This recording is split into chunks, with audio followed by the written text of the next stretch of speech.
Hello and welcome to another session of Digital Signal Processing lecture series. This is Ram Prasad Pujari. In this session, we'll talk about two important properties of discrete time system. So these are the properties that we are going to discuss. The first one is causality. We want to classify the systems into a causal system and non-causal system. We'll take some examples to understand this. And the second property is about the memory, whether a given system has a memory or whether it is memoryless. So these are the two properties we will look at in this particular session.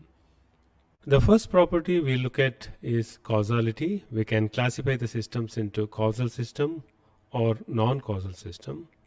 So based on the condition which is satisfied. So this is the statement of a causal system. And it says that for any discrete time system, if y of n depends on x of n, that the present input and or the past input values. That means if output y of n does not depend on future input values, then you can say the system is a causal system. So that means y of n can depend on present input, or it may also depend on the past input values. So that is one classification which is called as a causal system. To become a non-causal system, the output, it depends on future values of the input. So then we can classify the system into a non-causal system. So all the system, the real-time systems which are practically realizable are considered as causal systems. Non-causal systems cannot be realized in practice. So this is the first classification. Now we will take some examples. So in this case we have, as we know that discrete time system is described by a difference equation. As you can see, these are the difference equations which relates output y of n to input x of n. And there are four different systems whose difference equations are given. The input-output relationships are given. What we are supposed to do here is we need to identify which of these systems are causal and which all systems are non-causal systems. Already we have seen the definition. So to become a causal system, the output y of n should depend on present input or maybe the past input values, but not on the future values. So let's take the first example. So this is the input-output relationship of a first system. Y of n is equal to a into a is a constant here into x of n. X of n is the input, y of n is the output. So at any given instant, let us say you substitute n equal to 2. So y of 2 equal to a into x of 2. So it shows that the output depends only on the present input. So it does not depend on the future input, as well as in this case it does not depend on the past input also. So hence you can categorize this system as causal system because it doesn't depend on future input values. That means y of 2 equal to a into x of 2. Okay, so where n is the time instant in this case. So first system is a causal system. We'll move on to the second one. The second system has an input-output relationship given like this: y of n equal to x of 2 into n. So just for an example, you let n equal to 2. So y of 2 equal to x of 4, 2 into 2.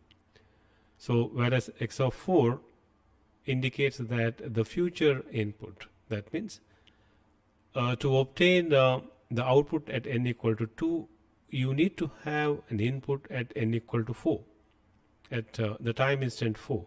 X of 4 is required, which is nothing but a future input.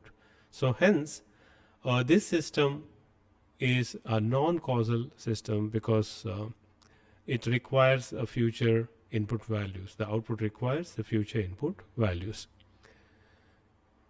Similarly, we'll move on to the example C. So this is again a difference equation, and so this In this case, as you can see that the output depends on two different samples of input. One is x of n, which is the present input, and also on x of n minus 2, which is past input value, x of n minus 2, which is a past input value. So for any n value, if you can substitute a value which is n greater or equal to 0, let's say n equal to 2, I will substitute. So y of 2 depends on x of 2, which is the present input, and x of 2 minus 2, x of 0, which is a past input. With respect to n equal to 2, because I am substituting n equal to 2, so x of 2 will be the present input and x of 0 will be the past input. So since the output depends on present and past input samples, we can say that this system is also an example for a causal system. So A is a causal system, B is non-causal because it depends on the future value, future input. C is again an example for causal system because it depends on input, present input and past input value. We'll move on to example D. Here you have a term called x of n plus 1. So this indicates a future input. Let me put n equal to 2 here. If I want to determine y of 2, I need x of 2 plus 1, that is x of 3, which is a future input. So hence this system is considered as a non-causal system. So in these examples, out of 4, the system example A and C, so they are causal system, and B and D are nothing but a non-causal system. So this is one way of classifying the systems based on the causality property. Next very important property is based on the memory, whether the system has a memory or system is memoryless. So again there is a requirement here. You can call the system as memoryless if output signal depends only on the present input. That means the system is said to be memoryless if its output signal y of n depends only on the present input. Present input is x of n at nth instant. Okay, so that is the definition for this. And previously we learnt about causal system, and if you relate this to that, we can say that all memoryless systems are causal because even causal system can depend on present input. Okay, so we can say that the memoryless system is also a causal system. And memoryless system is also called as a static system because whose behavior does not change with respect to time. So it's also called as a static system. So that is the definition for memoryless systems. So system has a memory if its output signal depends on the past values of the input signal, because in that case the system requires a memory to store those values. Okay, so and also we can say the system with memory as a dynamic system, and the most of the systems that we find are dynamic systems. So this is another classification. Now we'll look at some of the examples for each of these classes. So there are 4 examples again. The first one, y of n equal to a into x of n. Previously we saw that. This is the input-output relationship. And it is clear that here y of n depends only on the present input, that is x of n. So therefore it does not require any memory. It does not have to store any past values, past input values. So the first system is an example for memoryless system. Now what about B? So in this case the output depends on, y of n depends on the past values of the input. So that means it requires memory to store these values.